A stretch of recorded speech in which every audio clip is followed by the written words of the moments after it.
I'm warm, so I like to leave the window open. I'm about to crack open the door myself. You're about to what? Crack open the door to my trailer. Oh, are you warm too? I am. I'm a big guy, so I'm always warm. I mean, I'm a big guy too. There's a lot of Sancho to go around, man. I know your boy Sancho's here. God, what's that? Are we gonna start this thing? Start what? Joe, just do it. No, what are we starting? I forget why we're here. Oh, you know what? We're starting that thing. Is it that one thing? Yeah, it's that one thing. Here we go.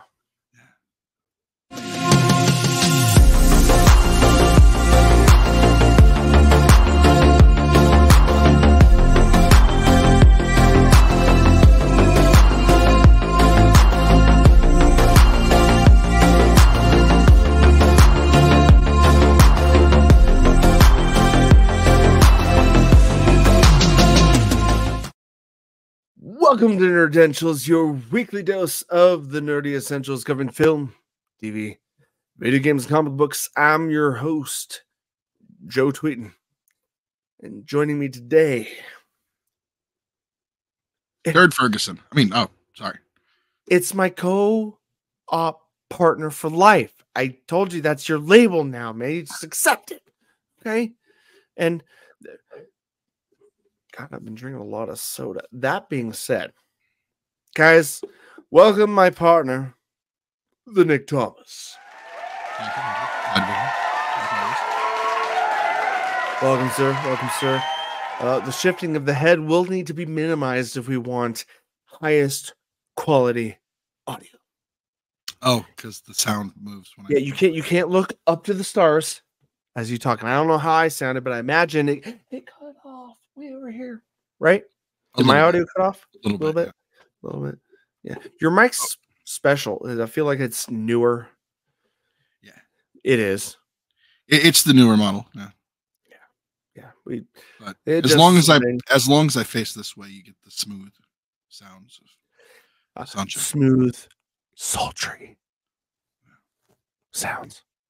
Yeah. Sorry if those eyes bothered you. No? All right. Well, guys, welcome to episode. Is this right, sir? 133? Pretty sure. All right, guys. Welcome to episode 133. It's just me for now, and it's just Nick for now. And always. We have good conversations, and it's going to be this way for who knows how long, but we're trying to find new and old voices to come back and join us. It's fine. It's fine. We always have a good time either way. Right, Nick? Yeah. Right. Guys, friends, family, I am really excited this week because me and Nick are going to try our hardest to hit all three categories of our traditional show: movie, TV, and gaming. Nick, should we shoot for it? Should we try? Yeah. Let's shoot for the moon. All right, guys. Well, the delay of our first time back was a little delayed on getting it out, but I did post it, friends. I posted it only a few days ago. So hopefully I can get this one out sometime this week, and it'll almost be like we're doing weekly episodes once again. Just weekly. We're trying, Nick. We want to try. Okay. But that being said, guys, we have enjoyable amount of things to talk about. Guys, we're going to talk about things in movies, recent things on Netflix, some interesting things there. We will hopefully shift then to TV. We may cross our T's and dot our I's about Halo and how that's been going. And we're definitely going to dip down into gaming bits for just a little reminiscing. Hopefully give you guys some hot takes on some recent things we've been watching. Oh, you know what I forgot? It's been a minute since I've been doing this, as far as like the introduction, but I also kind of forgot I need to do just a tiny, tiny bit of housekeeping. Guys, if you like the content here and you're watching us visually on YouTube, hit subscribe. To keep up with all our podcasts. And also, maybe you'll find walkthroughs, playthroughs, and first looks with our gaming content, because that's also on the books regarding our channel. This channel primarily is about podcasting and pop culture stuff. And if you want to keep up with us on social media, we are on X, aka what used to be Twitter. We're on Instagram and Facebook, all under the title Nerdentials. And if you want to see all the things in all the places and the wide variety of stuff, including reviews, written or otherwise, I would direct all of you to the best place, the only place you should spend your time. Nerdentials.com. .com. That's right, friends. Nerdentials.com. The one place where all this nerdy bullshit ends, or rather starts. It depends on you. Guys, go to that place. The address at the bottom corner isn't correct anymore. We actually got our domain back, so it's not nerdentialsmedia.com, it's nerdentials.com. Yes, and somewhere in this edit, I will show that, and you'll see it just right. It'll be fine. Thank you, Sir Nicholas, as to be pointing all our viewers in the right place. So, friends, social media covered, podcast and website covered. I see no reason not to move forward. And, I like the news stinger I used to have, but we're just going to stick to the main topics, rather the essentials of Nerdentials or topics. Mr. Nicholas, I think it's high time we jump into Movie Matters.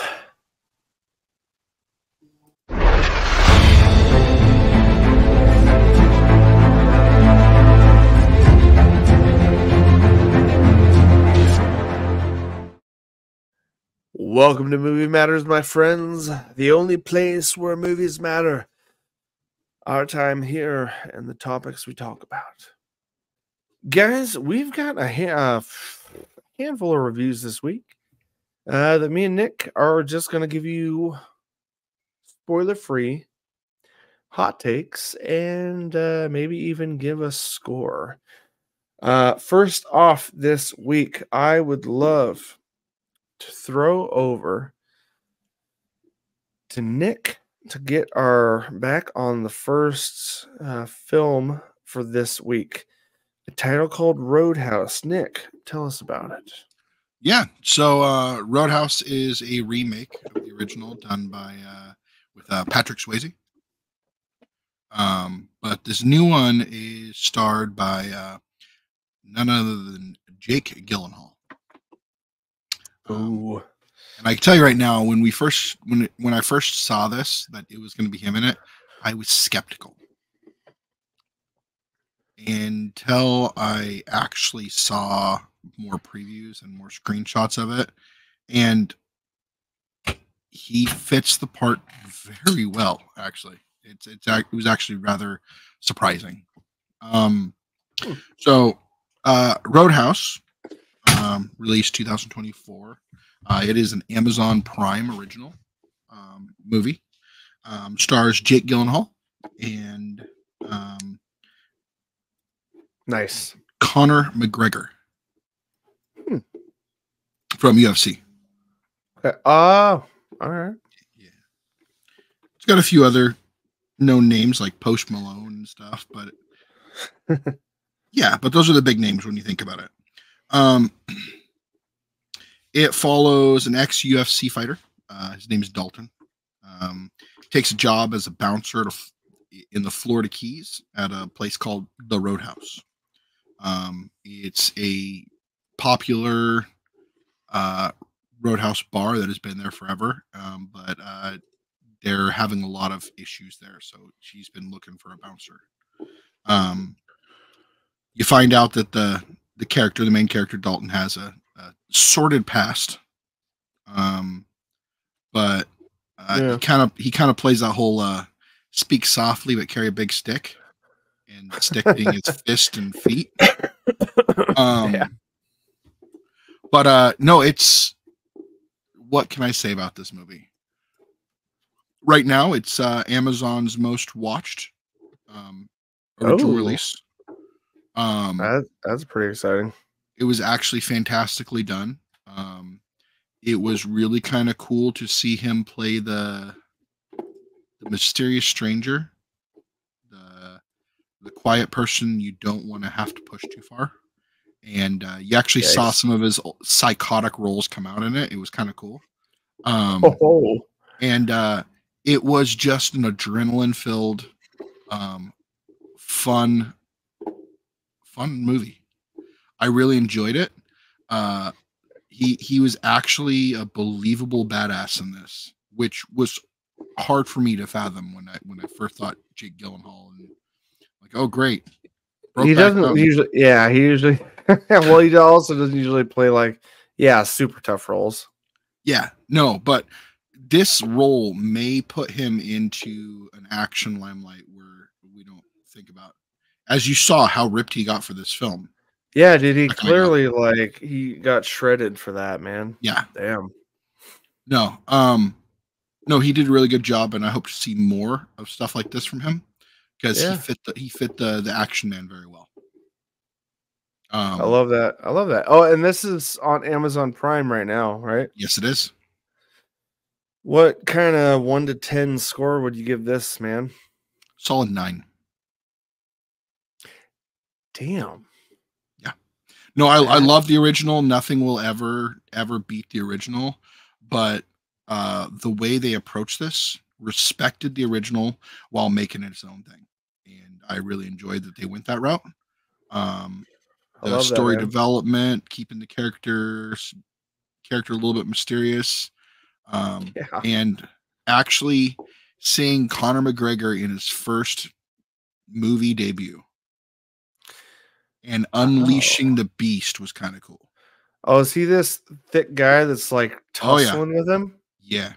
Yeah, I'm not super familiar with MMA or wrestling, man. I wish my new friend Zach was on right now, because he could talk about this for sure. But that's cool, man. Yeah. Dude, that seems intense.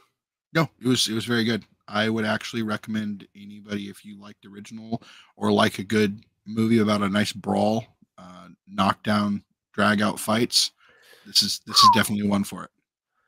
Yeah, dude, it looks intense. and being someone who's practiced martial arts, a lot of the fights were technically great. Very, very authentic looking. Yeah, especially having Conor McGregor in there.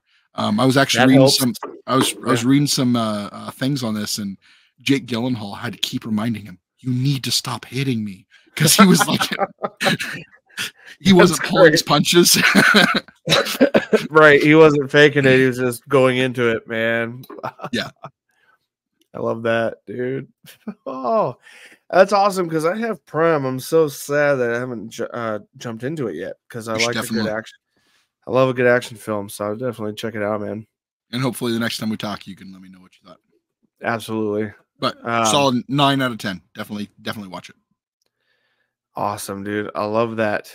I hate to do this to you, man, but I'd like to. I'm gonna throw you over to another one, because I saw bits and pieces of it, but my family watched it without me. It was, and it's streamable now. I'd love to get your take on the, when people heard about it the first time it was announced, everyone was like, they're remaking it again. No. We got Johnny Depp remaking the actual classic of Charlie and Chocolate Factory, and this is a straight up prequel, like a origin story, and I love that. Nick, I want to toss over to you. Your thoughts on Wonka? Timothy Chalamet is having a boom in his career right now. And dude, this movie made me fall so much more in love with him. Sorry. I feel like, hold on, just pause for a second. I kind of want to wait for a guest talker to add his 2 cents and for myself to at least see the sequel to another Chalamet film that's recently come out. Yeah, because he's been everywhere. He's like, not Pedro Pascal. Who's the other guy? Oscar Isaacs. Yeah. That guy also has had a boom in the last 5 years where he's in everything. Star Wars, Marvel, everything. Timothy Chalamet is absolutely jumping on that wagon, dude. So sorry, didn't mean to pull the oars from you on this boat, but go back and steer us in the right direction, man. This movie, like you said, isn't a remake. Yeah. This is a prequel to the movies we know, where Willy Wonka is just starting to find his feet, starting to get the wonder and the drive to be a chocolatier. You actually go into a lot more of what his past was and what he actually is. He's not just everyone thought in there he's just a chocolatier in Willy Wonka. He's an inventor. He's a magician. He wanted to be a magician in this, and it dives into that. I really hope that they carry this on, and actually you get into some of the other stuff that they never actually touched in any of the other movies, like the Great Glass Elevator. Oh yeah, quite literally. Gene Wilder takes Charlie on almost like a Doctor Who style ride. And funny, I should bring it up. We'll get back. Are you referencing the original Gene Wilder? I am, but I'm more referencing the books. Oh yeah, sure. Yeah, but like, no, there's so much more in the books that they never touched. Okay, brief question: how would you compare the glass elevator from the original Gene Wilder film, Willy Wonka the Chocolate Factory? I would. Did they get close to that as far as the book goes? Kind of, sort of, but you never really got to go farther than that. That was just quite literally where they left it. Was the first book. They my mouth's wide open, dude, because you've clearly invested in the literature outside of the films. So go on, go on. Sorry, I won't. No. It's just the old Gene Wilder movies. It ends right at the end of the first book. So the Great Glass Elevator is all about what happens after Charlie does everything there. And but we're getting kind of off topic here. But the Wonka, this is everything before. This is where Wonka meets Willy meets the Oompa Loompa. Right here in the scene. Yeah. He comes back to his hometown where he wants to open up a chocolate factory, and he's quite literally fighting the big chocolatiers there. Oh yes, and everything there. This is a musical. It's whimsical. It's fantastically done. I love that. It had me laughing. It had me crying, and it had me cheering for him every step of the way. They stayed true to the original material, and what they did with this movie was beyond beautiful. If I could give this a score higher than a 10, I would. Sorry. This is by far one of my favorite movies I've seen in a long time. What? Dude, that's high praise, man. I mean, you're not always critical, but you've got a keen eye when it comes to like especially nostalgic things that are rooted in a certain canon of fandom. Like you, Nick, in all our crew, like Matt, Ryan, Paul, Jeff, from all the past hosts on our show, you root a lot of your passion on stuff either you grew up with or historically what you know as what original content was. So it's like, even if it wasn't in your childhood, you still are one of the few nerd hosts here that like you invest in new things based almost entirely on, are they respecting the original material? And that's heavily responsible with our comic topics, our cinematic superhero movies to comics. Like that's your specialty in our entire group. And so when I hear you talk about either nostalgia or canon, and right now you were talking about the original books and comparing the book to where this prequel went, I take your words with a heavy heart as far as how you feel about it. And so you're giving this the golden star, the 10 out of 10, the 5 out of 5. Are you serious? As a heart attack. Well, don't have one of those, please. But yeah, dude, I love that. I was so intrigued by it. My kids and wife watched it without me, sadly. Just work-related reasons. I couldn't be home at the time that they checked it out. I started watching it. I will absolutely go back, hit start from beginning, and I will binge this crap purely based on your recommendation. But also, my wife and kids did enjoy it. Just And as a side note. Yeah. No, I watched it with Anything my else? wife. Yeah. I watched it with my kids. They all enjoyed it. Now I got to go back and show them the old one. Yeah, dude, show them the Gene Wilder one because that still holds up over all these years. I freaking love Gene Wilder. I loved Johnny Depp, but I love Johnny Depp too. No, that one's also a good one. Yeah, I'm not dismissing that one. All right. No, but you brought up his other movie he did this year. This shows so much range. Oh, from the character he is in Dune to the character he is in this. Okay. He has an insane amount of range with we saw him in a few like chick flick type things, and then out of nowhere he goes straight into Dune. Dune. And then Wonka. now we have him as Wonka. Yeah. It's dude, this kid's blowing up. He's young. He's young in Hollywood, and he's those are two very, very far sides of a spectrum there. But he's making moves, yeah, dude. He's making moves. Yeah. No, I expect to see a lot out of him in the future. I'm excited to see what he has to throw our way next. Okay. I'm gonna do a little bit of magic here, folks, but I'm gonna give a hot take on, I think me and Nick will give a hot take on this next one. Netflix original, starring Millie Bobby Brown. An interesting tale, and I saw your sigh, and I feel like I need to pause. I keep thinking we're gonna do a Hello Kitty Island adventure. I'm sorry. No, you're fine. Hey, you know what? April 1st passed around, and guess what? I have thoughts about what you just said, and I'm gonna make something happen soon, Nick. I'm not kidding. I'm gonna make a joke out of it. Yeah, thank you for that. No, but Damsel, please continue. All right, guys. A Netflix original film that came out within the last month, starring Millie Bobby Brown.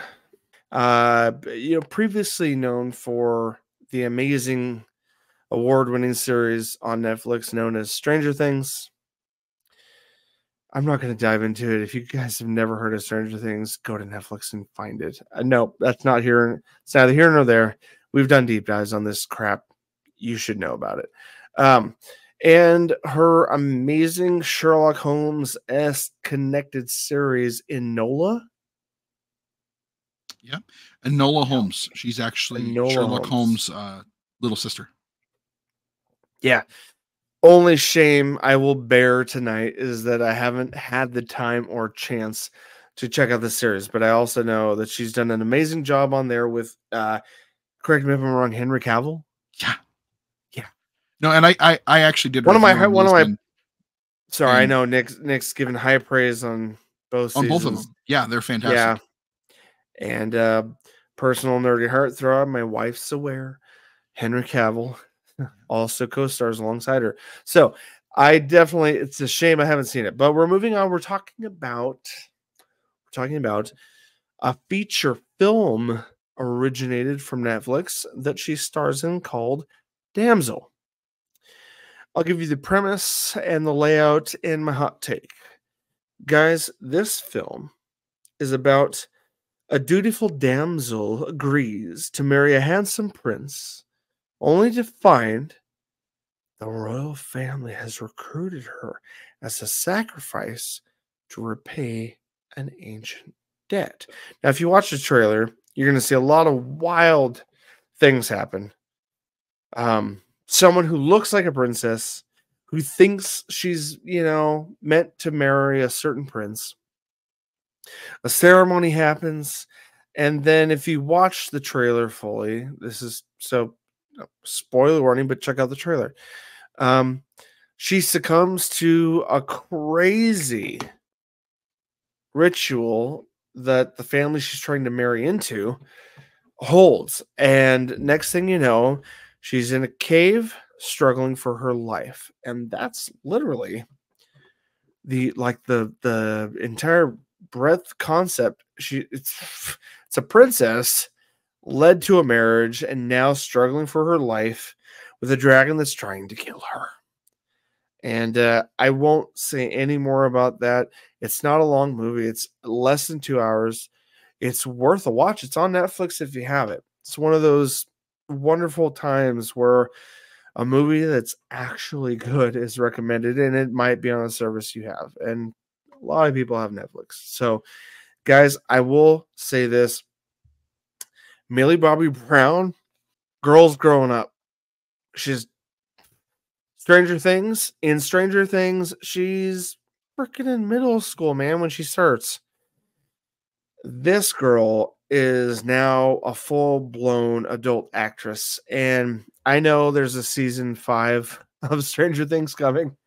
They're going to de-age her for the purpose, not digitally. I mean, she's going to play younger than she is. For She's the purposes 20 years old of, right now. that's Nick, do you understand what I'm trying to say to our audience? Oh, I do.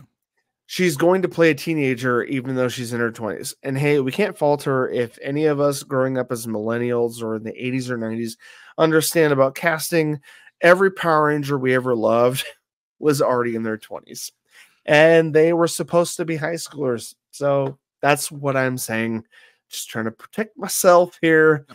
The fandom can still exist. Millie Bobby Brown is grown up. She's an adult. Stranger Things, she's gonna be a teenager still, miraculously, because it's Hollywood.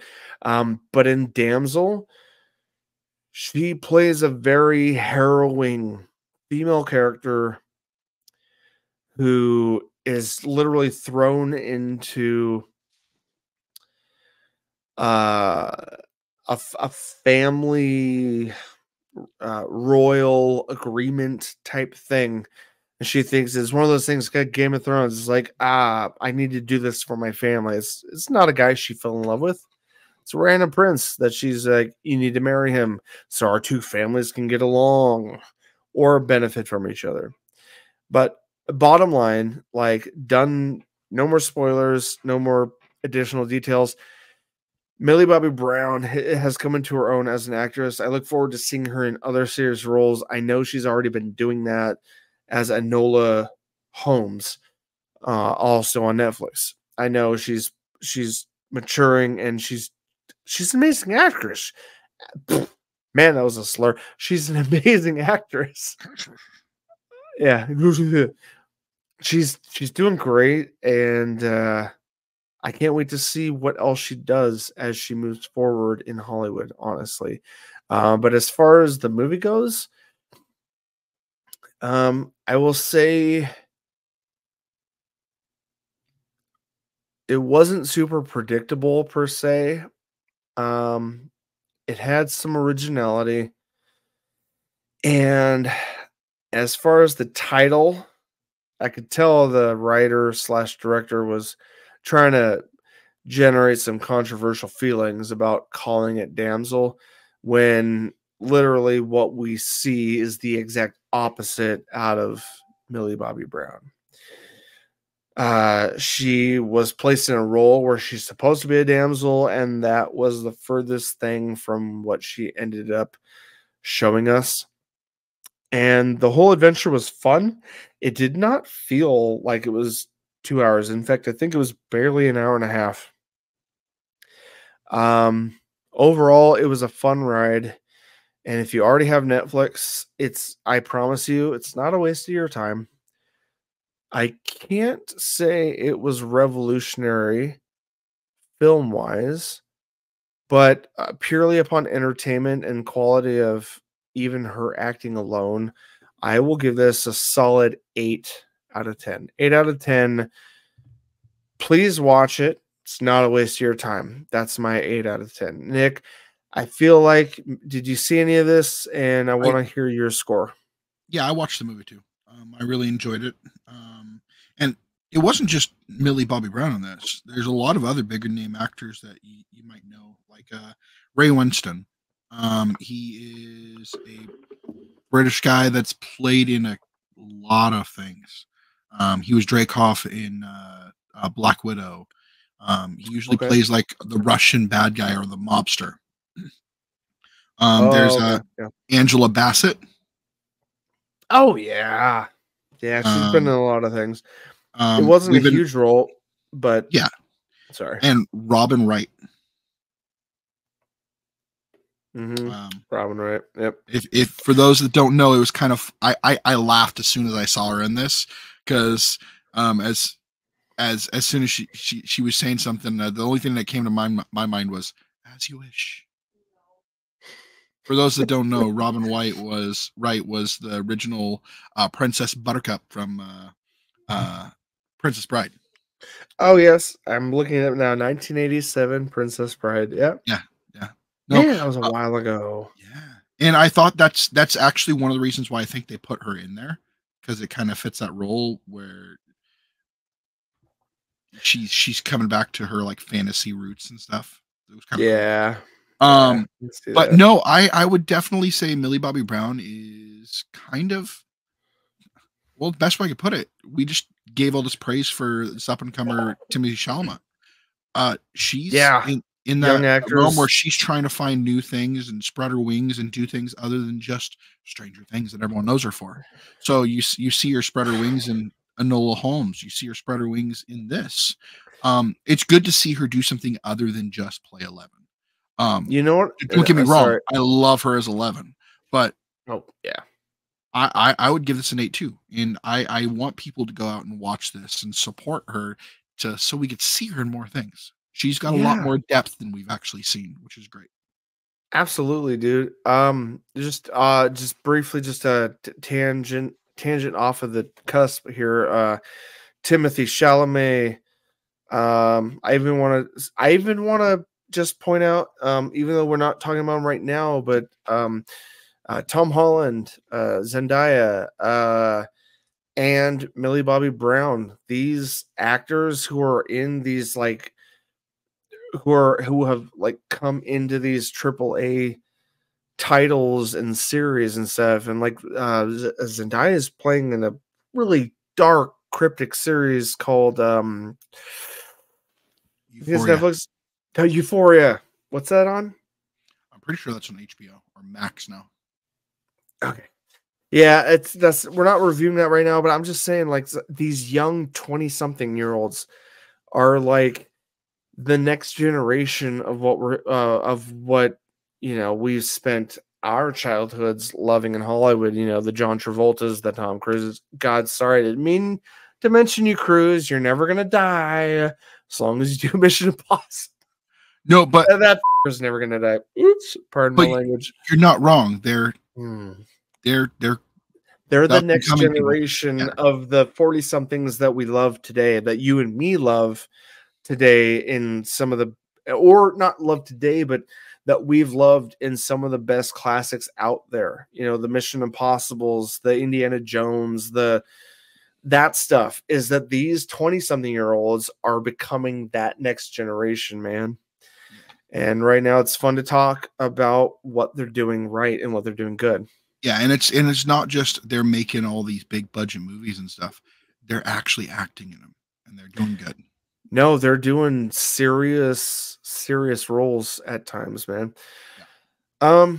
That's Nick. This is good. Man, that was a great movie session as far as reviews go. We covered quite a few films, I think, because we still got juice in us and we're ready to move on and keep going. Juice. We need not do anything else other than jump into TV talk.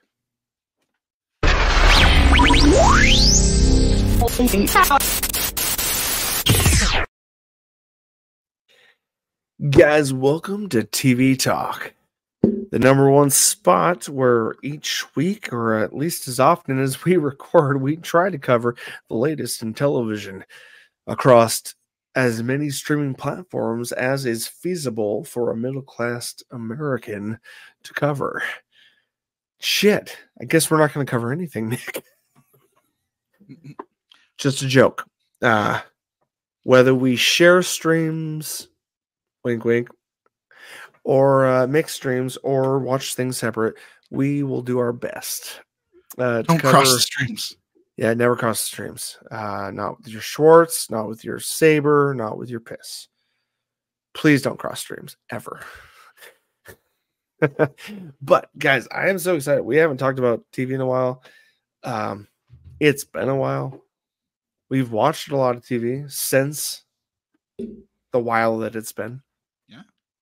Yeah. And Nicholas, I've got a big one I want to hit on, but I'm gonna do like a hot take, fast take. I want to list off 2, 3 or so shows just in quick succession of where I'm at, and then I'm gonna ask you, bro, you gonna jump on or not? Well, and if you agree you've jumped on those, then we'll tell our listeners, all right, we will get back to them and give you deeper discussions on said shows.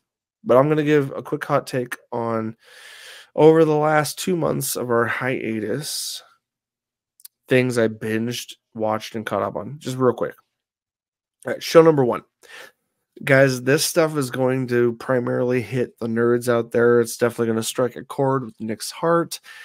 And if he hasn't jumped on yet, it's definitely going to inspire him to catch up so that we can do some deep dives in the coming year for sure.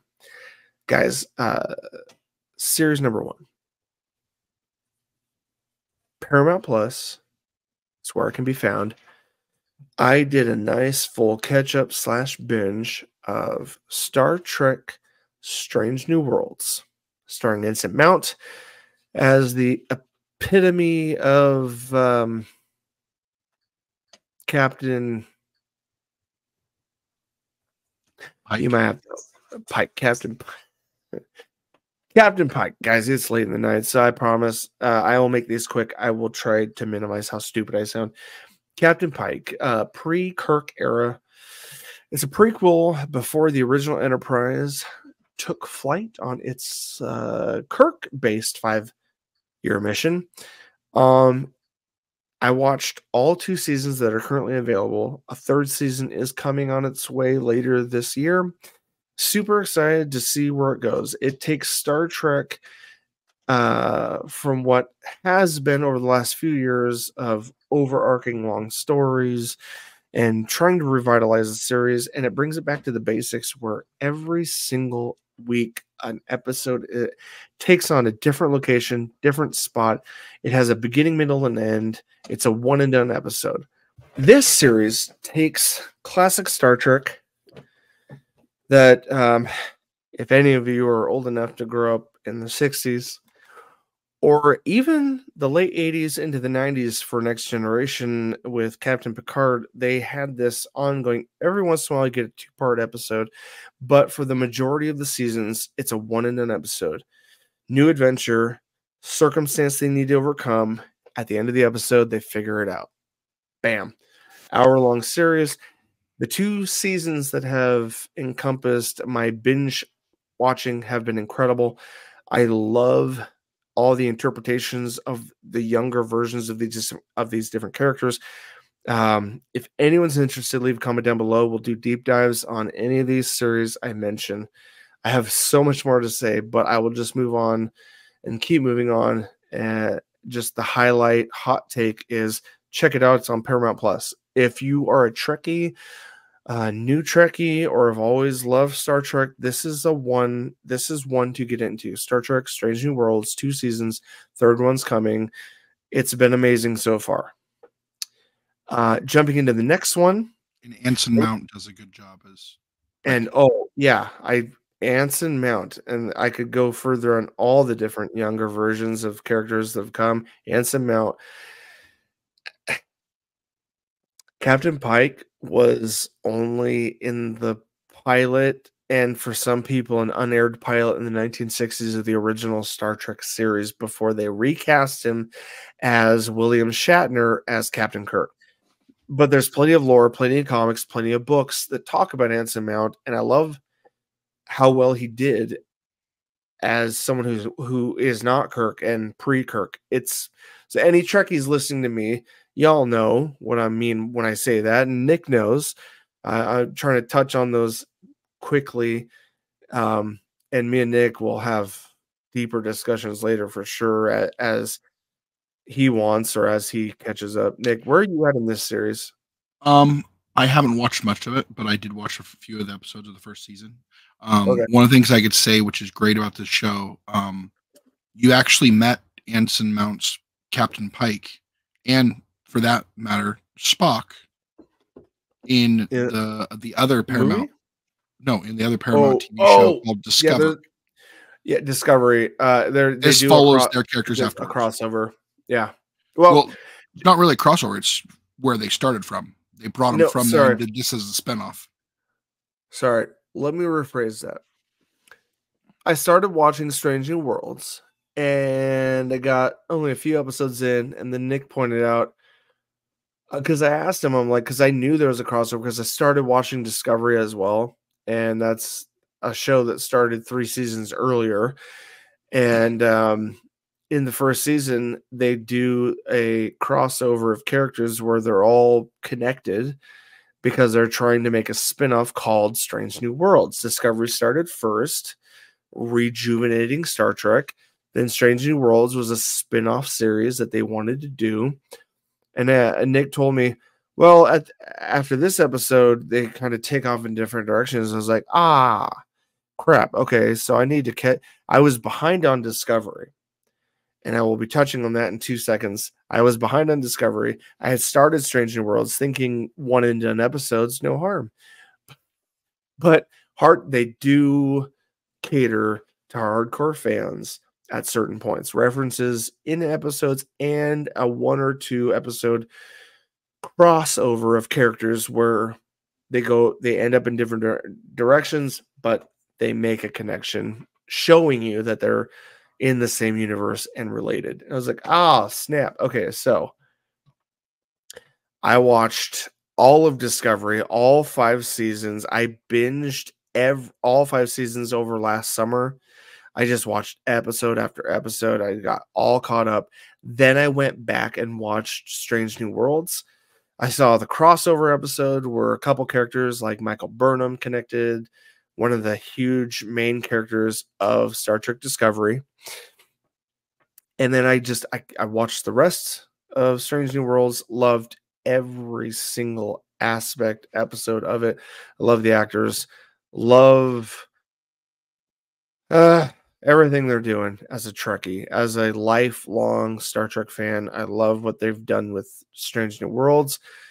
And as a side review / connected review of Discovery, I thought they were initially started with the idea of a 5-year mission, because it was supposed to take place before Kirk came into captainhood, into captaining the Enterprise. And I was like, okay, so they limiting themselves to 5 seasons.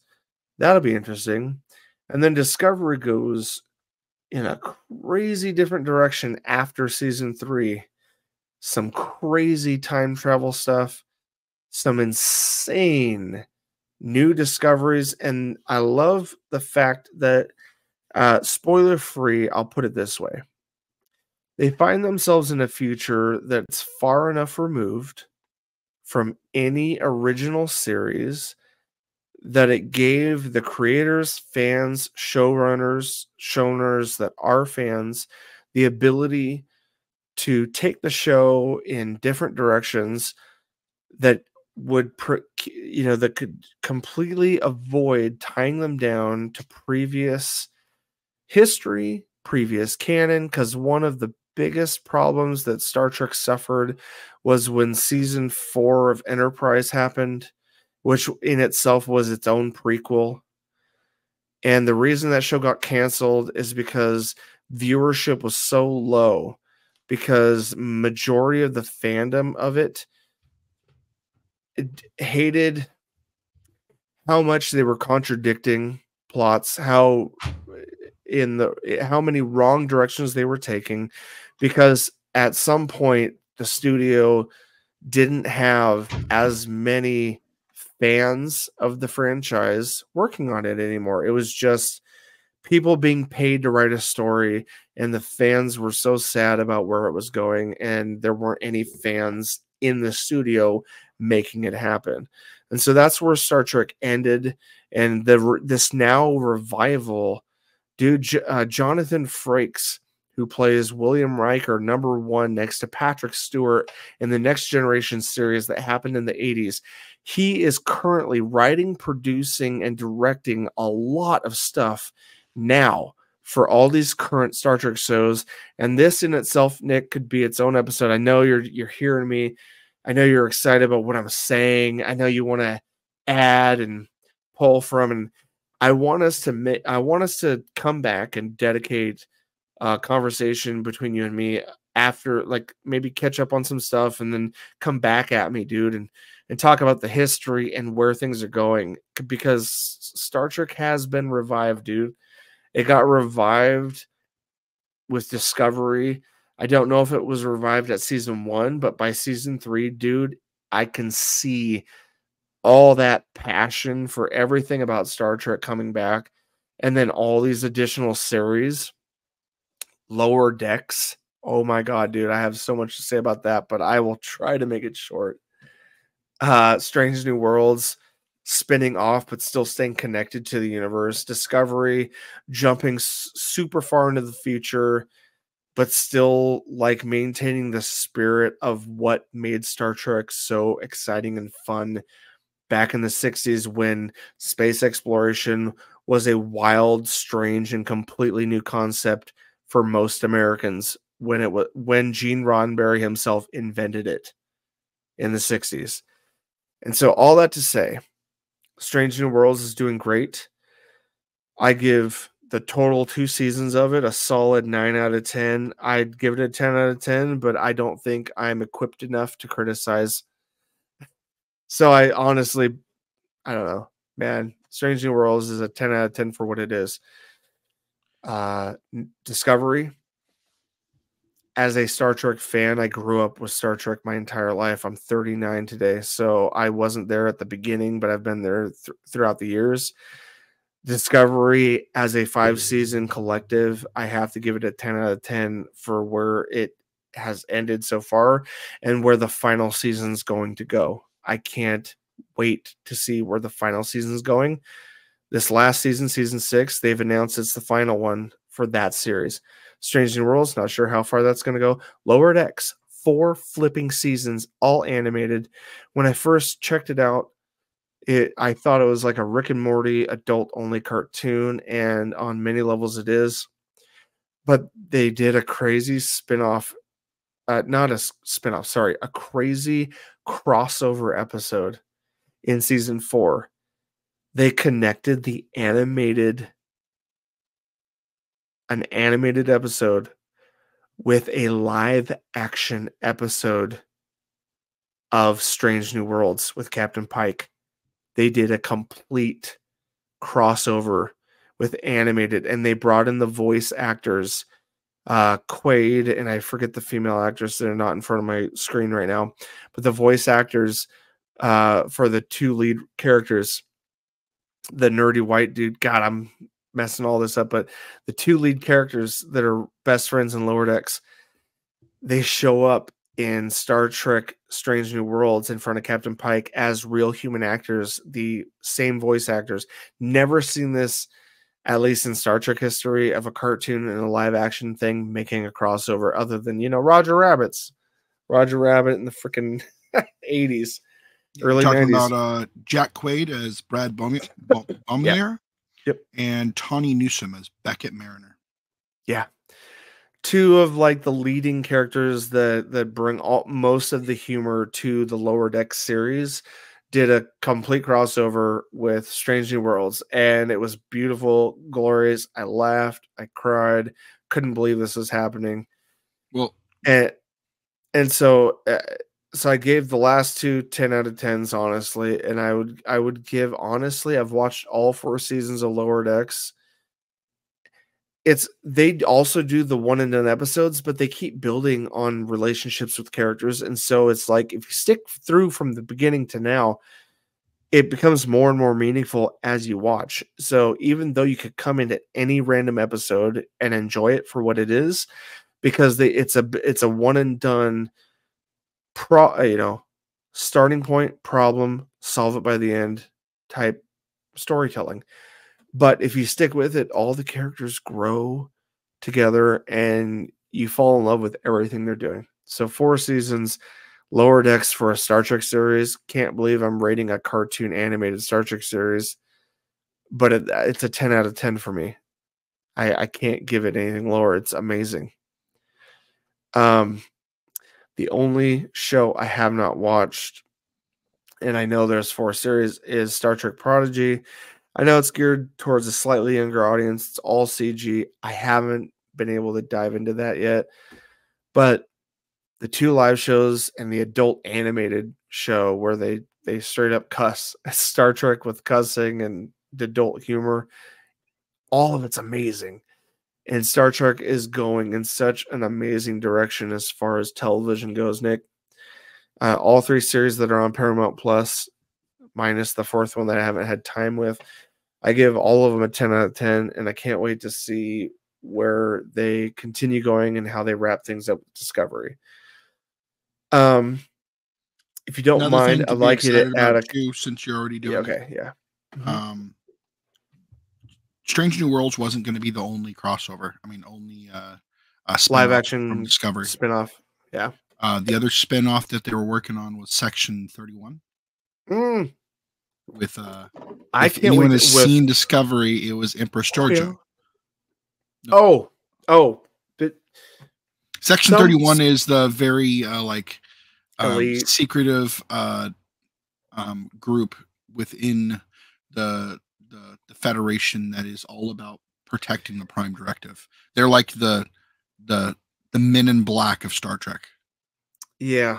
Well, and they also kind of have the freedom to also, don't they have the freedom to protect the timeline? That's their main thing. Yeah. And Nick, real quick, but it's not going to be a TV series. Oh, they already pulled it on it. It's going to be a full length movie. Oh. So yeah, sir, we're gonna have to talk about that and check it out when that happens. You were saying? Oh, well, I don't want to misspeak. I'm trying to look it up, but maybe or recall when it happened. Hit me with your best shot. What? Hit me with your best shot. Will Wheaton. Yeah. He made an appearance in either Star Trek Picard or Star Trek Discovery. Picard. I thought it was in Picard. Yep. And because they're the furthest in the timeline as far as canon goes, the farthest out, Picard, where everyone's at canon wise, other than Lower Decks, because Lower Decks I think takes place at the same time or right at the end or after Picard. Honestly, if you start, I think Lower Deck is in Voyager. It's post. They talk about Voyager fondly, like they're in a museum. I'm not kidding. They are the furthest out of all the series. If you watch season 4, other than Discovery, which is hundreds. We're not talking. Just I know. I meant as far as like present time furthest out, like Yeah, for sure. 2470s, 2480s, 2490s, 25th century. Their Lower Decks is on the cusp of that with season 4 because they reference Voyager like they're in a museum. And he got so excited. What's his name? Quaid, that character got so excited about getting an autograph. Tom Paris was going to visit their ship and he wanted an autograph from him. And they talk about Janeway being an admiral. So it's absolutely like at or post Voyager for Lower Decks. And Picard is also right there at the tail end, post Voyager, right there on the cusp of where everyone's at. Retired Picard, that's where he's at, For sure. All that said, but you're asking about Will Wheaton. Will Wheaton in Section 31. I feel like I saw an episode somewhere where Will Wheaton and Section 31 are two different things, but yes. Okay, well, what's his special agenda? Because I feel like he was recruited and it was weird. He made an appearance somewhere and he was recruited for something. What was it? Damn it. I don't remember. Do you remember? We can come back to this. We can cut this out and come back. Wesley Crusher returned in Picard. Yeah. Season Picard. 2.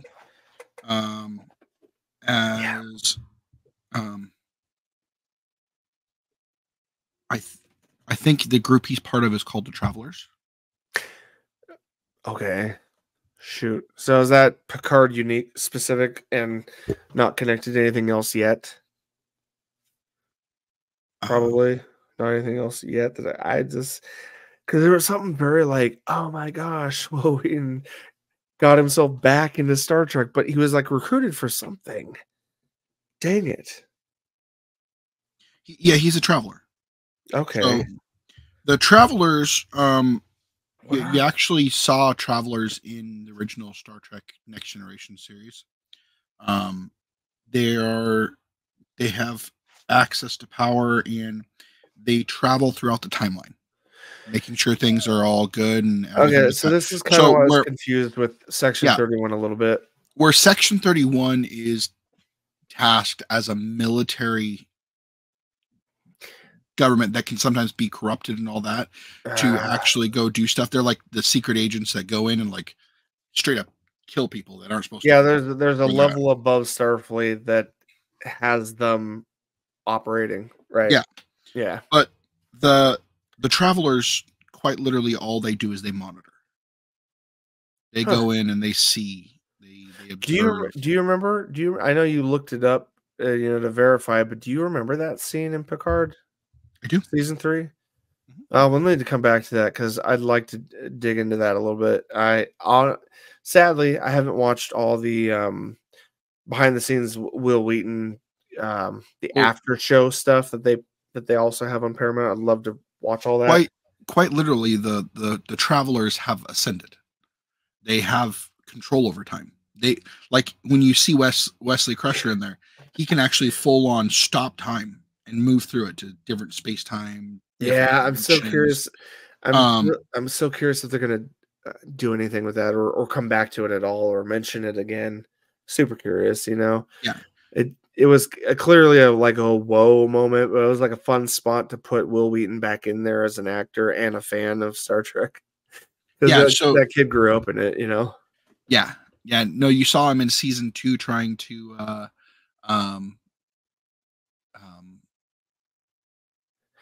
what was he get Corey to get? He was following Corey and trying to get her to join the Travelers.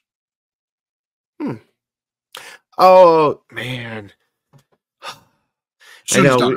Yeah. We never. Oh man, we need to circle back. It's like the whole series is done, sadly, and I know Sir Patrick Stewart is getting up in his years. I'm so sad. I'm glad they didn't try to keep it going past the point where you know what I mean. Season 3 was written as that crew's final adventure to completely see I know them off and say, guys, we gave you what you wanted to see. You have closure on all their stories. We gave you just got to get to the nostalgia. I know. And I'm glad the way they did it. Season 2 to to much my chagrin, was it was a mess.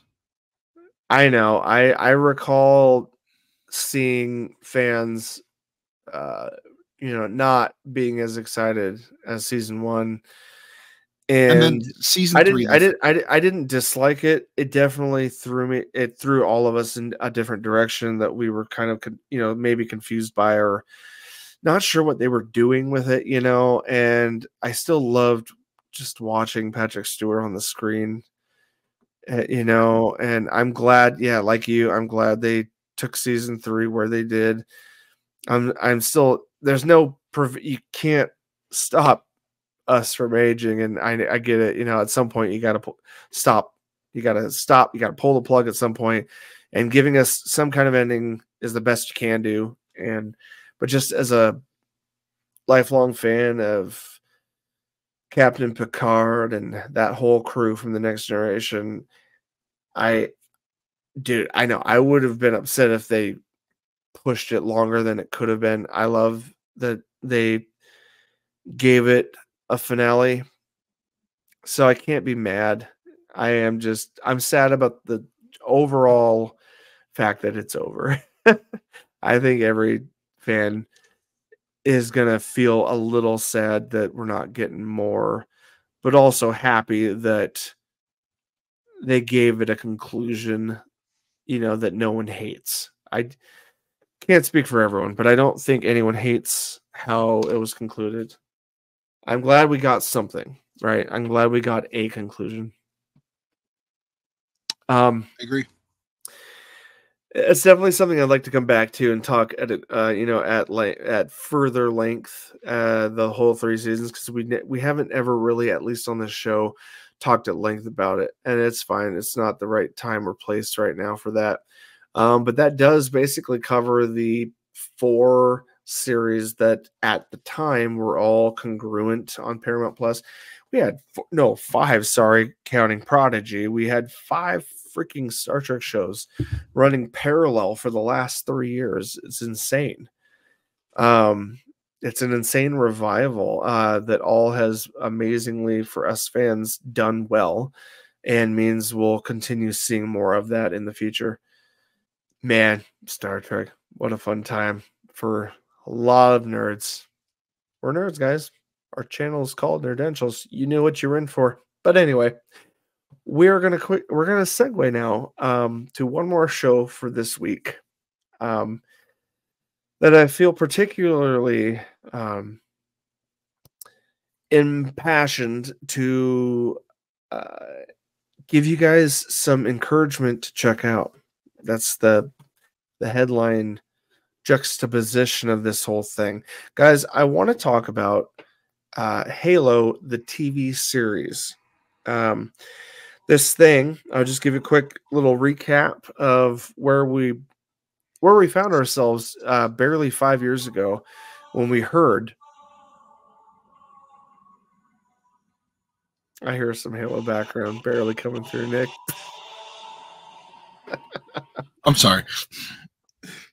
I know you're. Ooh, hey, I gotta highlight Halo 3. Is the TV series getting renewed? We know it is. It did better. Season 1 got renewed. Why the fuck wouldn't they renew season 3? You know what I mean? It's like so many anyway. So many. Well, let's hear it. Yeah, so here's where I'm at, guys. Another Paramount Plus, ironically, moving off of Star Trek. I had to touch on this. Halo, the TV series based on the award-winning franchise from 2001 to now, with a total of 3, 4, 5, 6, 7, 8, 9. Roughly, you guys can correct me in the comments, roughly 11 titles of video games released. Majority of them being first-person perspective shooters, FPS shooters. That's where the entire franchise of Halo starts. A couple spin-offs, some RTS top-down strategy games, and dozens of novels written to continue enriching the lore / franchise of this whole thing. Guys, I won't bore you too much, at least on this time around, regarding, the history of it. If anyone's curious, and we might want to do this after Nick gets completely caught up, he has watched some of this with me. I am completely caught up on season 1 and 2 in its entirety. But after this review of the series, we may come back for a lengthier discussion about the entire franchise, both from a gaming perspective and a audio video perspective outside of gaming, TV, potential filming. But what has happened is, over the years, film was potentially in the works, and it got delayed, and eventually canceled. And finally, after multiple years of headlines, a TV series was birthed, originally given to the Stars streaming service, and eventually still has people working for Stars producing it, but it did eventually transition to becoming a Paramount Plus original series. For anyone not in the know, since we're not in the gaming section, and if you're purely here for TV talk, the description for the show is as this: with the galaxy on the brink of destruction, Master Chief John 117 leads his team of Spartans against the alien threat known as the Covenant.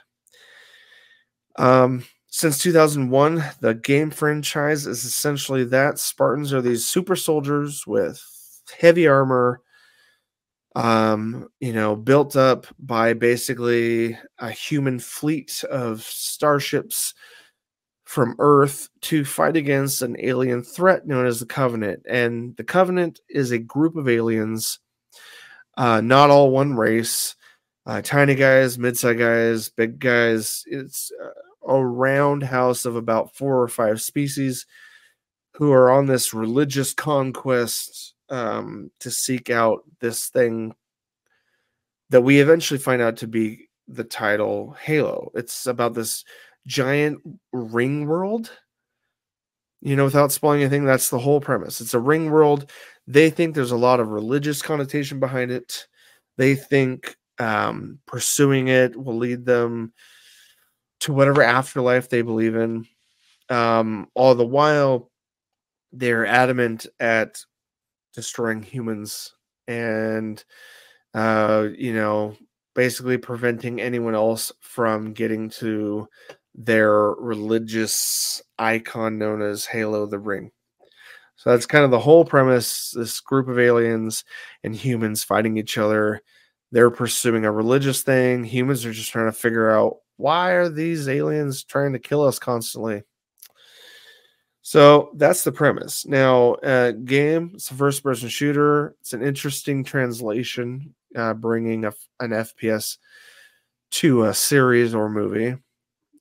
Doom was one of the saddest attempts at a movie adaptation. It was a fun ride, but it wasn't great. I loved the first person scene. It was fantastic. Those were fun. They were fun. They weren't crazy groundbreaking or heavy in storytelling. Fantastic. They were fantastic, Nicholas. Yes. And it had Carl Urban, so I couldn't complain at all. It was an awful movie, but Carl Urban made it worthwhile. No, just like Judge Dredd, he made worth that too. Although that was a better movie, Carl Urban does help. Also in Thor Ragnarok, he definitely helps with the shake weighty, less shake, more weight situation. Nerd reference. Come on, guys. Wink, wink. Leave a like or add a comment if you know what I'm referencing. Anyway. Guys, so the series TV show finally came to fruition over 2 years ago with the lead role assigned to a Pablo Schreiber. You guys might know him best as Pornstache from a wonderful series called Orange is the New Black, where he played a correctional officer in an all-women correctional facility. Love that Pornstache. It is a great show, was a great show. You might also recognize him as the Leprechaun in, I'm not sure where it's streaming right now, but it's from a Neil Gaiman's Gods, American Gods. Did I say that right? I don't know. Haven't seen it. God dang it! I gotta correct myself, Nick. I'm looking to you for nerd fact backup sometimes. I'm kidding. I'm messing with you. Pablo Schreiber. He's a Canadian American actor. Gods. American Gods. He played Mad Sweeney, an Irish or Scottish leprechaun in the Starz original series American Gods. It's very graphic, very sexual, very adult show. Don't recommend it to kids. Loved him in that. He was very different. And then now he's been cast as our favorite mascot of Xbox, the Master Chief, known as John 117. And he's been in other stuff, but I would like to think, other than films, those are his biggest roles. Orange is the New Black, American Gods. He's been in a few other movies, but now he's here. I didn't know he was Liev Schreiber's brother. Sorry. Huh. Fun fact. I did not know that either. Yeah, I don't know. Sometimes you read actor names and you forget about some of the older actors that have been doing it for a while, and you forget that there's a lot of connection in Hollywood. Anyway. Sorry, continue. No, you're fine, dude. Jumping back into it. I'm going to give you guys a hot take on season 1. And I'm not going to spoil a lot purely because, one, don't know how many people in our audience here on Nerdentials have checked this out yet, since not all of us have been on top of it this whole time. But I definitely will warn you guys ahead of time. Once Nick catches up and season 3 hits, I think we're definitely probably most likely going to cover a lot more of this show. Based on where I'm seeing it going and my hopes of where it's going, I think we're going to want to cover this. This is one of those unique shows where our childhood favorite franchise gets adapted, and the initial takeoff is a less than favorable outcome. Shockingly, like season 1 was met with insanely mixed reviews, low mixed reviews. Even the people that liked it weren't entirely sure how much they really liked it, and those that didn't like it straight up hated it. Season 1 was very controversial amongst fans of the gaming franchise. So much so that I watched 2 episodes 3 years ago when it first launched, and I completely fell off and didn't give 2 shits about keeping up with it at all. Right in episode 1, as a lifelong 24-year-old fan, I'm not 24, I'm way older, but the franchise is 24 years old. As being a fan of 24 years of Halo and Master Chief, I was very disappointed, very upset, and wasn't excited at all about season 1. Having said that, I needed to give that preface to explain that once I found out a season 2 was happening, despite the low ratings, the low opinions, and the mismatched feelings about the entire season, I couldn't believe after 8 episodes on a Paramount Plus original series that they were doing a season 2 regardless. Netflix doesn't shy away from canceling immediately when stuff doesn't work. But Paramount Plus somehow is like, no, they think there's something here. Let's listen to the fans. Let's make corrections. Let's keep trying. And somehow they were okay with spending enough money to do a season 2. So season 2 starts, and I don't even jump into it when it happens. I was just like, it's crazy. And I kind of just forget about it because there's so much other things going on. I start catching wind. I always listen to Podcast Unlocked, which is IGN's Xbox dedicated podcast that they upload once a week. My favorite host on there, other than Ryan McCaffrey, who I've followed for over 20 years since he was an intern on the official Xbox magazine and now leading for the last literal 15 years on Podcast Unlocked. His co-host, who now has higher duties, Destin Legary. He has his own channel. He's a producer at IGN. He makes a lot of other content. But he has his own channel and his own opinions. I would just give a shout out to him because I truly appreciate his opinions. Go to the Destin channel. It's on YouTube. Destin Legary also used to lead, as a side note, this is how much I care about this dude. For 6 years, he led the IGN Destiny podcast called Fire Team. It was a fire team chat, I think, maybe. I'll leave a link down below. That unfortunately, all my favorite hosts from there have moved on from Destiny. Some of them still go back regularly. I love listening to all of them. Fran Mirabella was a huge host there, and he now joins the DCP, the Destiny Community Podcast, with several other people. They are still active, and I love that. I love all those guys. But Destin Legary has always been a Halo fan, a Destiny fan, a Bungie fan. Bungie was the original creators of Halo. And so I've always taken heart to what Destin Legary says about how he feels about things regarding Halo. He watched the first season, felt the same way as Ryan McCaffrey. All those guys felt the same way, disappointed, miffed, not sure how to feel about it. Wasn't what they were hoping for. Both of them have watched most of season 2. And both of them have a lot of excitement about where the studio is taking season 2. It's amazing the turnover that season 2 has made, because they took all the things that weren't great about season 1 and they've very casually and carefully redirected where certain characters are going. They've brought in more game accurate lore.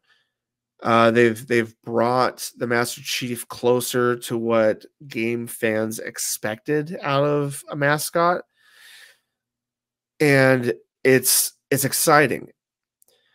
So my story starts and ends with this year, where I heard that great news about season 2 getting better. And so, you know what? I was like, I'm a purist when it comes to seeing the beginning and end of something and to see how it grows and where it changes. So I have to go back to the beginning.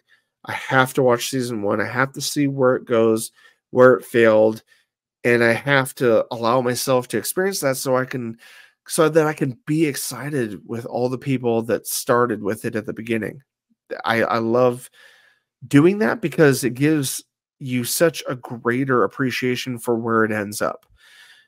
And I am so happy that it ends up in a better spot than where it started. And so for that reason, 8 episodes, I stuck through it. I binged all of season 1. And I found myself not being as upset or dismissive as I was 2 years ago when I tried it out the first time. Because, you know, we all went into that show blind. We're like, we've been in love with Halo for 20 years. They're making a show finally. Can't wait to see it. They disappoint us in the first episode. Master Chief is an elusive, faceless character, and it makes sense in gaming because you play as the Master Chief. So by not showing a face, you get to be in the Master Chief's place. You get to be in his spot. The Mandalorian with Disney Plus, they did such an amazing job of hiring a pretty high caliber, decent actor known as Pedro Pascal.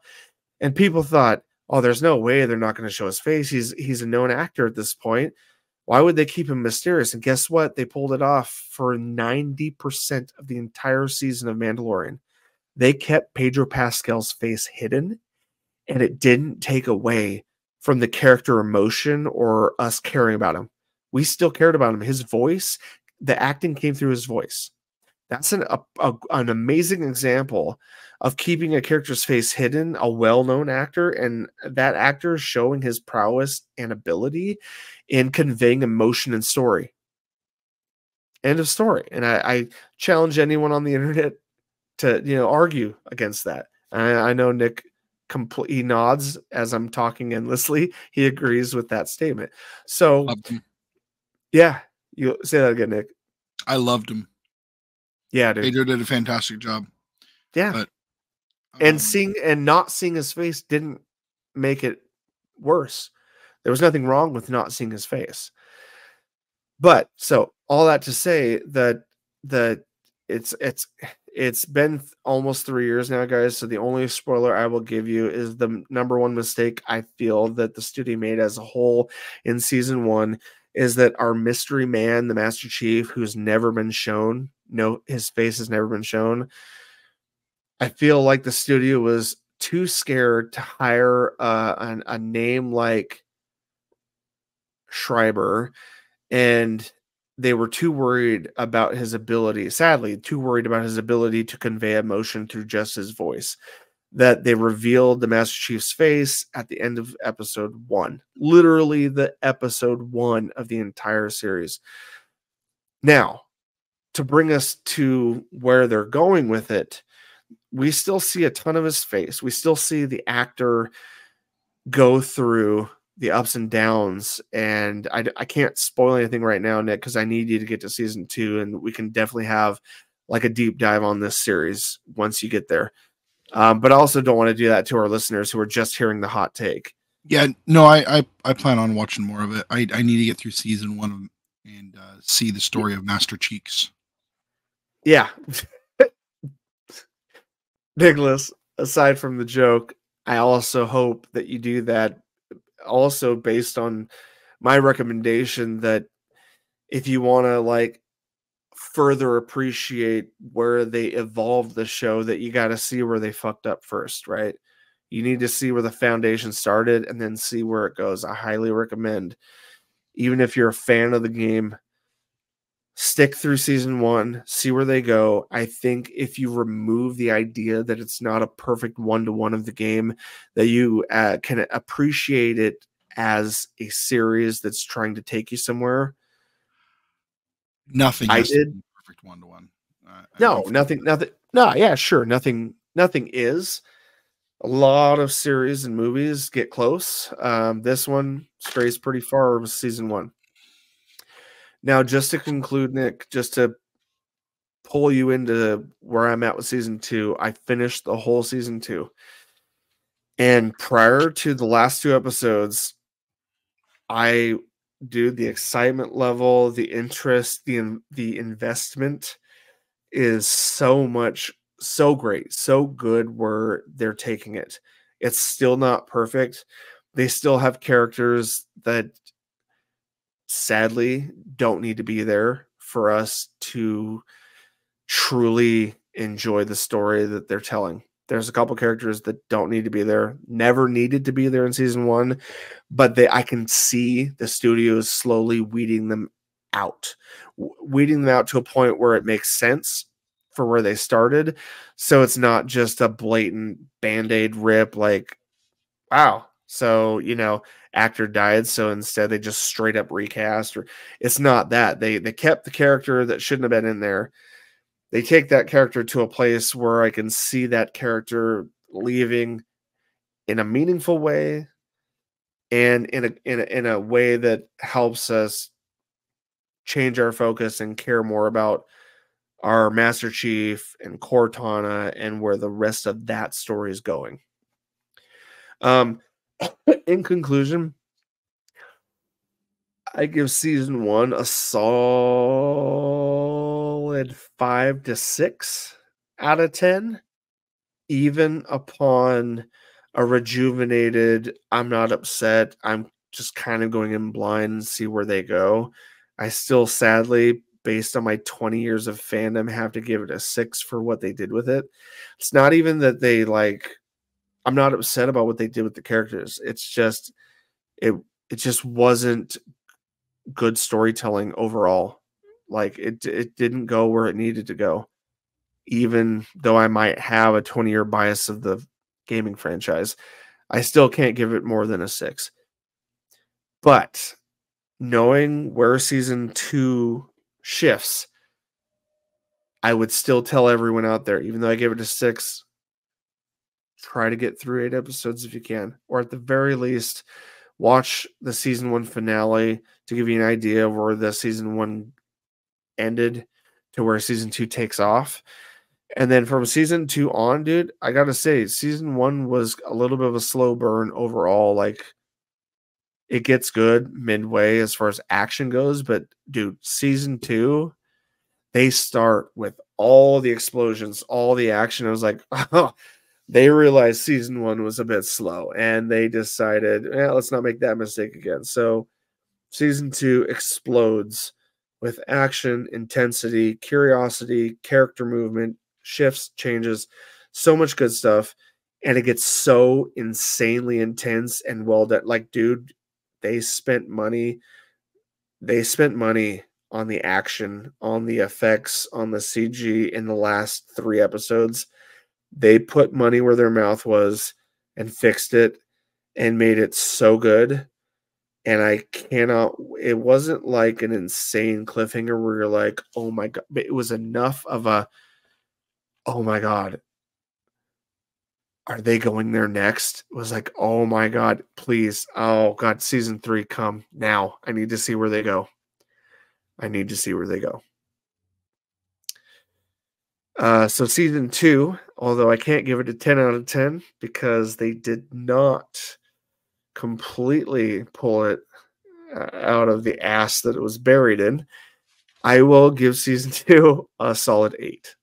Season 2 for me is a high 7, solid. Let's keep it 8. I don't want to mix words. Solid 8 out of 10 for where they took it. So, Paramount Plus. All 16 episodes are available. Highly recommend. If you're a longtime Halo fan, stick through season 1. You'll appreciate the series more as it changes through season 2. Nice.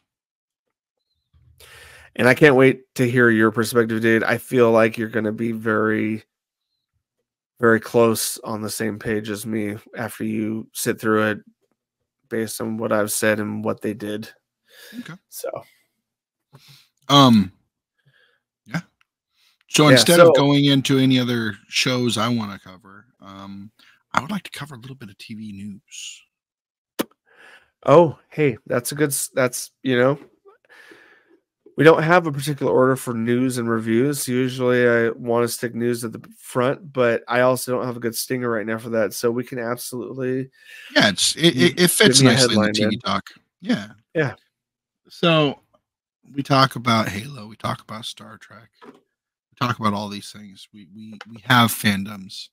Now, the news that we got goes along with another fandom, which is just as adamant and just as ravenous. I myself am an avid Whovian. Whovian, my friends. Yes. Yeah, you heard it. We don't talk about it often, but here it is. Last time we talked about Doctor Who, I think we were talking about the transfer from Peter Capaldi to Jodie Whittaker.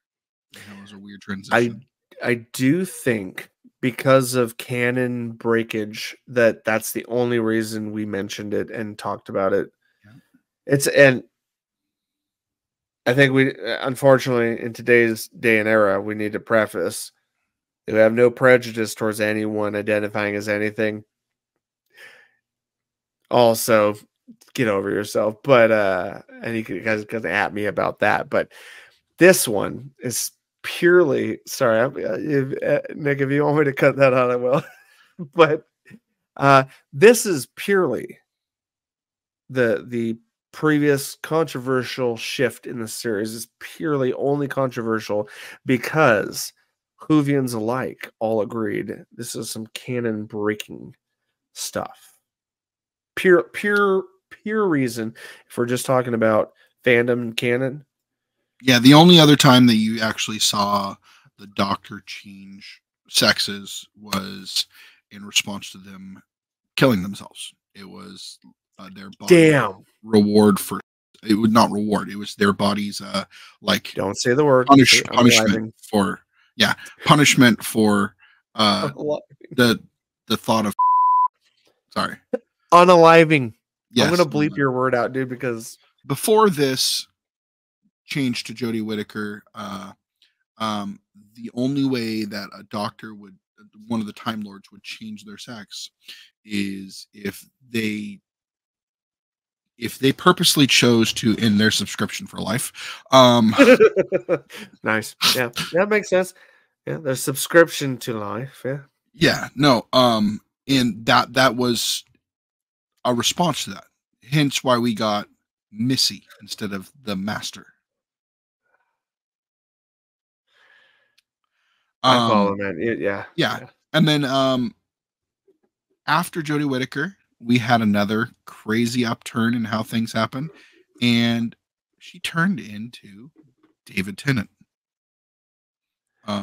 The new modern favorite from a lot of people. A lot of people when they first got into Doctor Who, that's the person they recognize as the Doctor, is David Tennant. Yeah, my personal fandom going into it was I mean I love season 1, but man, once David Tennant stepped onto the scene, I stuck to him like glue for a while. No, it was unfortunately David Tennant's return to it was very short-lived. It was a very short run, but they did it for a reason. Because when David Tennant left the series, the way his character left a lot of like people like, oh, what about this person? What about that person? Like unfinished feelings. Yeah. And the way they brought him back, I know, they gave him a chance to actually get closure to a story. And actually they went a different route with it.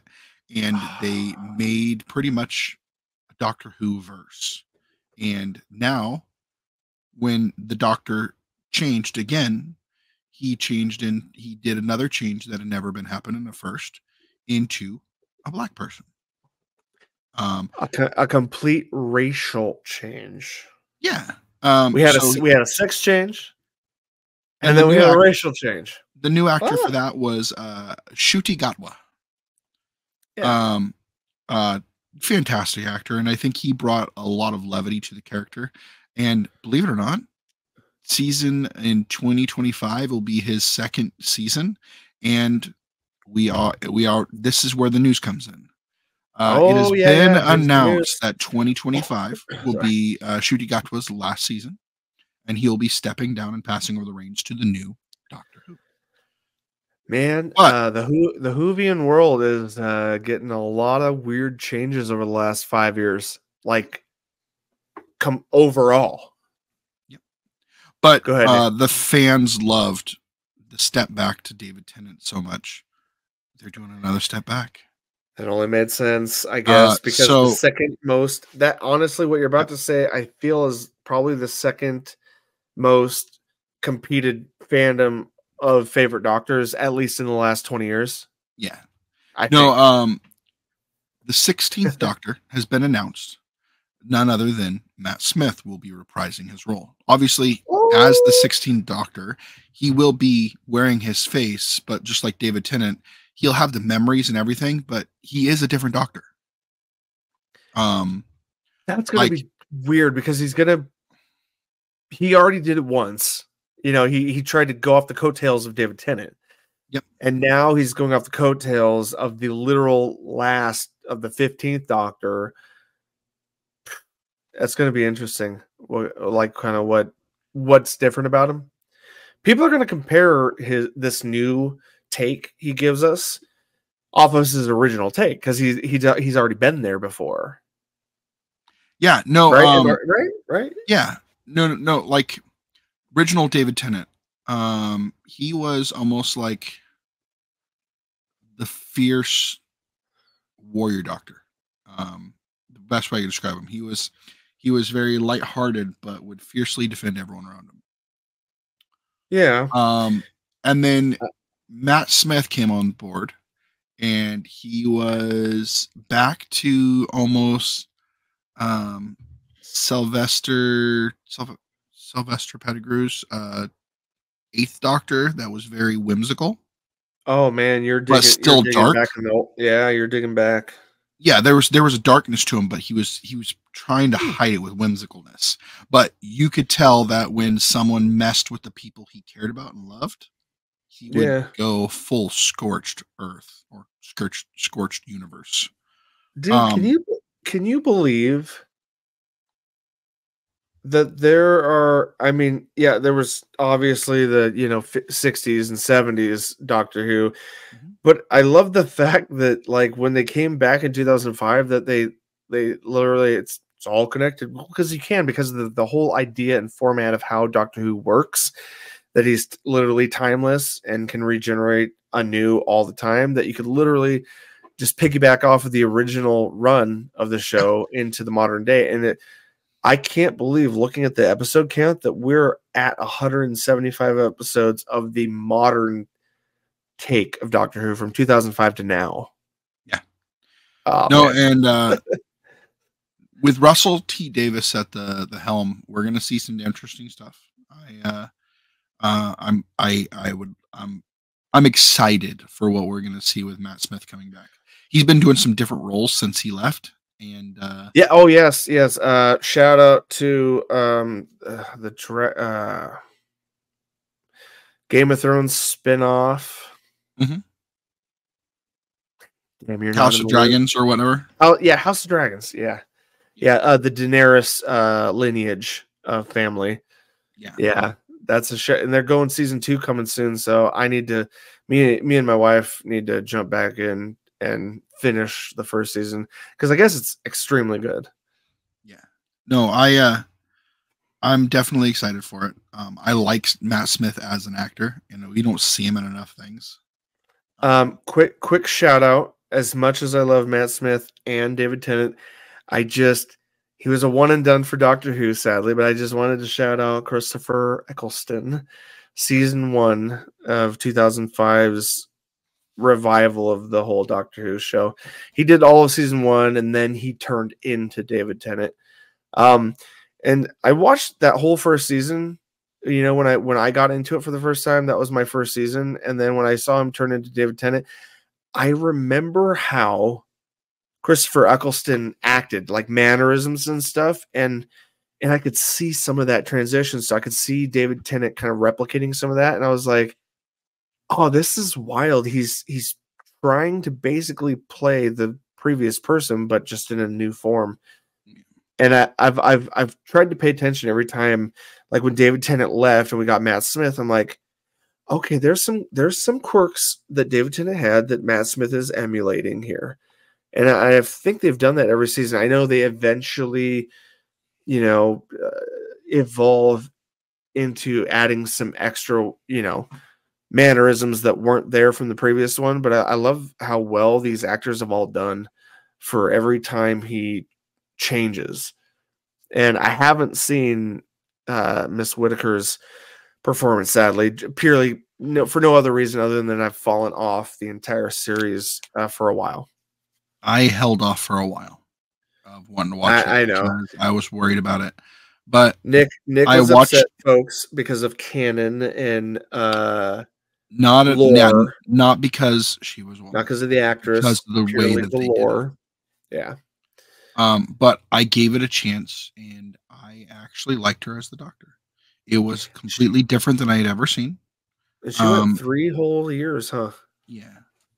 Yeah. And the stories, the reason why hers worked well is they made the stories bigger than they'd ever been. Yeah. I never asked you. Yeah. I never asked. Well, it's just never been brought up. I didn't realize that you had eventually gone back and tried them out. Yeah. No, but yeah, no, they just made the stories bigger, the stakes were higher. And Yeah. she did an all right job. She wasn't the best Doctor, but she definitely stepped into the shoes of the Doctor. I bet I still appreciate what she did. I was gonna say, I bet she personally was nervous knowing the Phantom. You know what I mean? Being the first female to step in the role, I bet that was a big deal even for her. Like not knowing how people would react.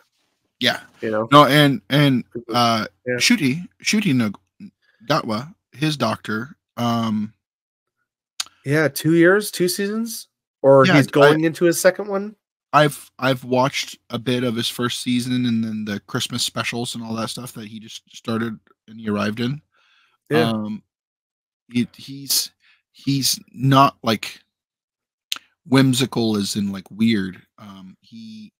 He's almost like overly compassionate about everything, and he's Huh. very curious about everything. His curiosity brings you back to like when you first saw first saw Matt Smith, first saw a few of those people. It's just Oh yeah. everything's an adventure to him. That's funny. I And he mean, I just love that. the way he acts, he's just got a big heart, and it's really kind of cool. Nicholas. Yeah. Where else do you want to go on this? I thought that was Where the else? last. Huh? I thought that was the last bit. Oh, that's fine. I didn't know if you had anything any extra you wanted to talk about. No, Oh, we're excited. I guess the headline was Matt coming back. This would be the next. Yeah, that'll be the big deal next. Nick, I'm feeling a bit dry on beverage, and it would require a 10-minute outing to grab something before I can't anymore legally. Let's wrap it up so you get out of here. Do you? I was just asking. Is it late enough? You'd prefer to wrap it up? It's almost midnight, and I need to get to bed so I can go to work. Yeah. Okay. Perfect. Dude, I don't need anything. I was just like, man, I'm in a shot in like an hour. But dude, the conversations are great. I'm not even. Yeah, I know I'm an alcoholic. I'm sorry. Function. Not just. It's not that. I'm really bummed Zach didn't make it this time, and I'll give him shit later. He's a great guy, and he really is interested in all that. It's too bad. I haven't met him yet, but that's strike one. Yeah. All right. I'll let him know. Yeah, I'll let him know. Okay. Dude, I love the conversation. We had a wide range of reviews, and that last little news topic got me. I'm not gonna lie, dude. It got me excited to like jump back into Doctor Who because you know what sucks is the only reason I dropped off. Complete side note, but I feel like it matters.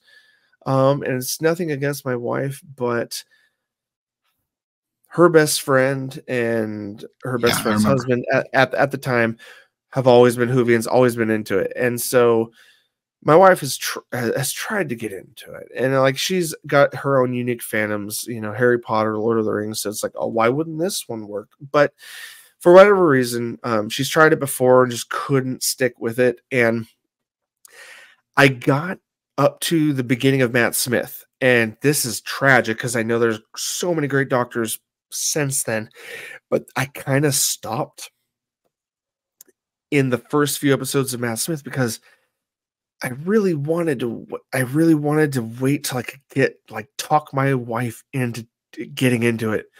And I feel like there's some hope out there still. I feel like she's more open-minded. The older we get, she's more open to things, you know, as time goes on. But I stopped purely because I wanted to wait. I didn't want to watch all of it and then hope she'd jump in with me. I was hoping we could jump in together at a certain point and go through it together. And it's a pipe dream for some of us nerds out there to get with their spouses or significant others. But that being said, I've got all of Matt Smith to start on. That's where I need to start is Matt Smith. I would definitely say watch it. Yeah. No, oh yeah, absolutely. I know it's good. I know that's one of people's favorites. David Tennant and like Christopher Eccleston, they kind of had the same feel. Am I too far from the microphone? They kind of had the same feel as let's say good example, Star Trek. You were just talking about how Discovery is overarching like story that tells throughout the whole season. Yeah. It felt like David Tennant and Christopher Eccleston was more like the Strange New Worlds. It was episodic. Yeah. Not here's the story. So much, here's the idea. Everything that happens in the story. You have a wrap up, and it's done. They're on to their next adventure. Yeah. Matt Smith. It felt like it turned it on its head, and you actually got more of the story arc throughout the season. More Throughout his storyline. ongoing, don't miss an episode type set. Yeah. Yeah, it revolved around him, his relationship with his companion.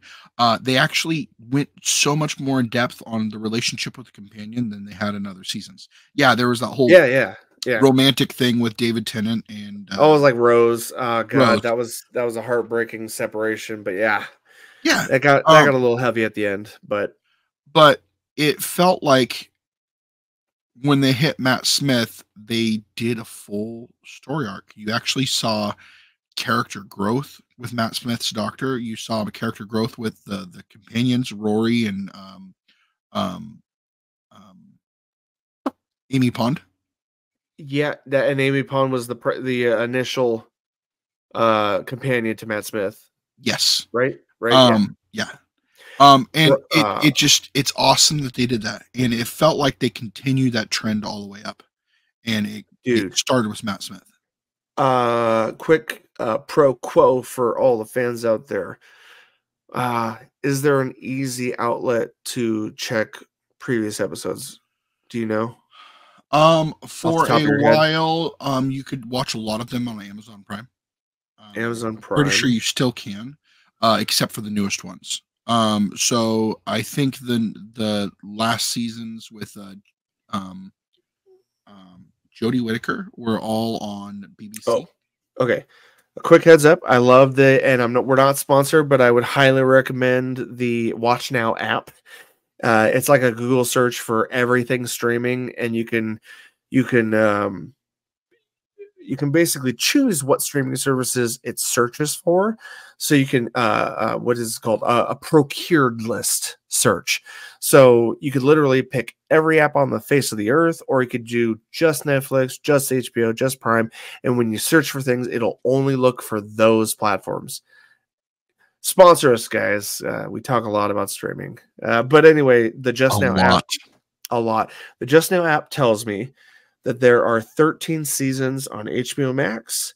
There are 13 seasons on Prime with HBO Max. Only one season on the BritBox, which is weird. A BritBox is come on, Doctor Who's a British production. But anyway, you can watch 13 of the 15 seasons on HBO Max up till now. For pure streaming, you could buy obviously on Apple and Amazon and other places, but HBO Max is currently the place to watch at least the first 13 seasons from 2005 to now.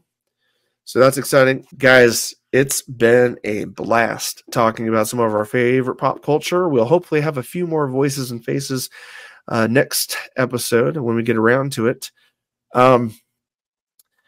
Guys, we've got so much more to talk about. I do feel like we will have some deep dives coming up, like Stranger Things Season 5, whenever that drops. No time yet, no idea when. Maybe some Star Trek deep dives once someone gets caught up. Wink, wink, nudge, nudge. And for sure, a Halo series deep dive, probably before Season 3 launches. Me and Nick will for sure come back, do a deep dive on everything that's happened prior to Season 3. I feel like that'd be a fun time. And you guys can find us on all platforms, podcasting or otherwise, nerdentials.com, YouTube. That's where we started everything. That's where we're still. Nick, it's been fun. It's been a blast. It's good to see you in 1080p. It always is. Anyway, sir, for myself and Nick and the rest of the nerd crew that's not here tonight. Slackers. This has been your Nerdy Essentials. And as always, nerds, will see you on the other side.